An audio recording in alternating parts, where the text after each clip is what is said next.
Hello, this is Jordan. This video is being recorded on the afternoon of Friday, February 16th, 2024. Thank you so much for joining me. And in this video, I am going to try to drill down and simplify gold macro analysis to what really matters and what really is going to matter in 2024. And I think this is important because many times we watch videos or we listen to podcasts or we view reports and they're too long. They analyze all these things that really don't matter. They don't get to the point. And I've been guilty of that sometimes in the past. So I want to change and analyze things and just make it as simple and as concise as possible. And so in this video, I have one chart, and I think this is the best, simplest explanation for where gold and precious metals are. I mean, with a bird's eye view right now in the current macro landscape. And so in this chart, we have gold at the top, which is in gold, and blue is gold against the S&P 500. S&P 500 is also here. This is bonds against the CPI. This is my total returns from bonds, the calculation, divided by the CPI. I have never posted this chart before. Normally, I have just posted the total return of bonds, but divided against the CPI, it's really interesting. And then we have my expected returns calculation for 60-40 portfolio, 60% stocks based on Professor Robert Shiller's adjusted CAPE, and 40% is the yield you get on the 10-year Treasury.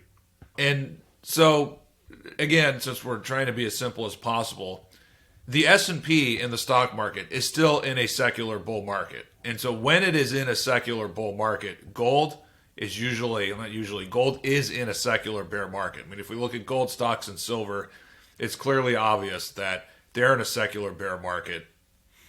And gold really has to break 2100 and perform better against the S&P. So you could really bulletproof that argument that gold is in a new secular bull market. Now, the S&P, and I use the 40-month moving average as my demarcation line. And so on the weekly chart here, that's the 170-week moving average. And so you look at the secular bulls, you can see for the most part, the stock market is holding above that. Now, when it breaks below here at the end of 68, and then here in early 2001, I mean, it breaks below that 40-month moving average, then you know that you are in a new secular bear for the stock market. And what do you know? It's basically when gold bottomed, right? I mean, that break it coincided with gold's bottom in 2001. And this break just about coincided with gold's bottom, before the end of the gold standard. If you look at the gold stocks, I think they bottomed like right at the same time. So if we're drilling down again and zooming in, if we look at the last couple years, 3 or 4 times the S&P 500, the stock market, was really close to breaking below the 40-month moving average.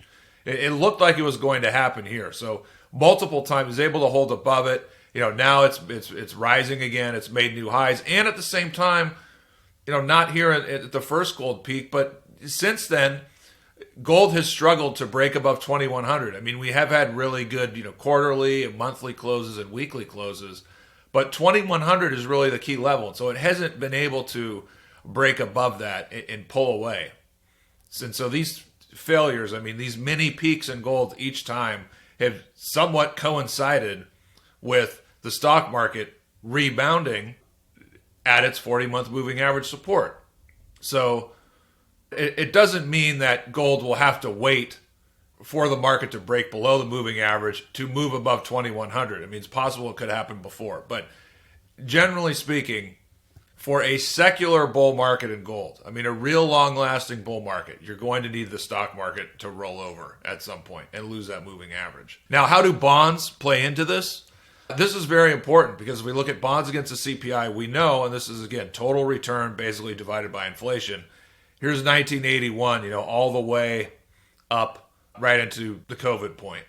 And even before that, I mean, bonds, they had broken down against inflation. I mean, they weren't doing that great. But nevertheless, it was clear that a couple years ago, the secular bull in bonds is over.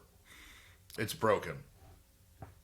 And the same thing happened here in 1965, like the summer of 1965. And this was right after, I mean, look at the 10-year yield from 1964 to 1970. And, when the 10-year yield started moving up, that's when the stock market really slowed down. We know the Dow peaked in 66, 68 was kind of a double top.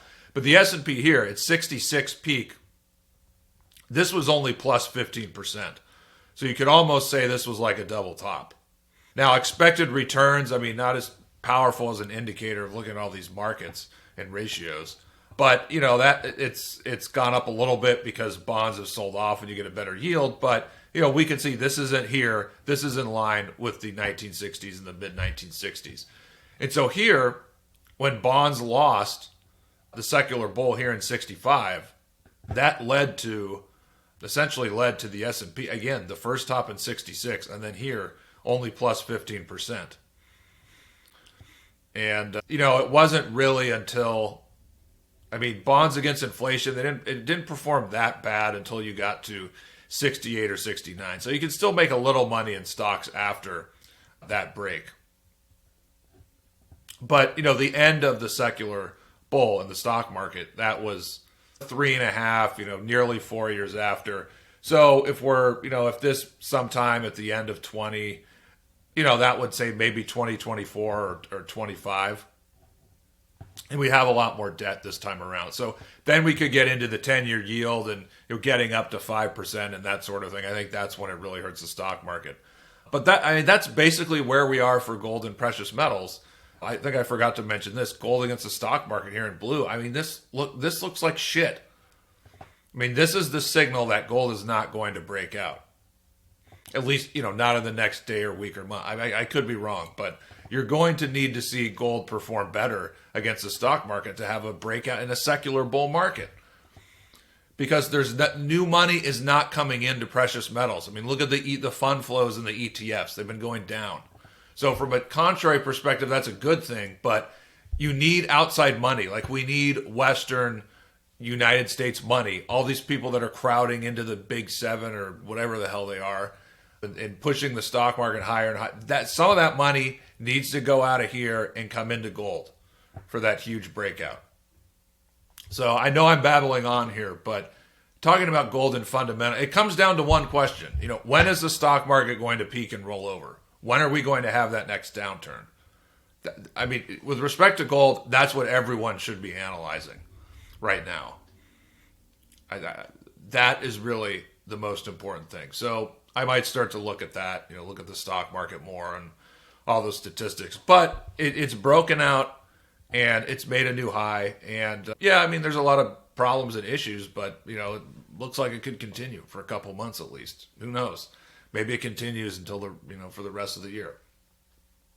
But that's basically where things are right now for gold. This is the macro that really matters. The stock market, when it's going to peak, gold against the S&P. Because when we get that secular change, gold's going to fly. Then you're in a new secular bull market. And it's really going to fly. It's going to be a completely different story. But again, like I've been saying in other videos, we're not there yet. That's all for this video. Leave a comment. Let me know what you think. Hope you guys have a great weekend. Talk to you next week.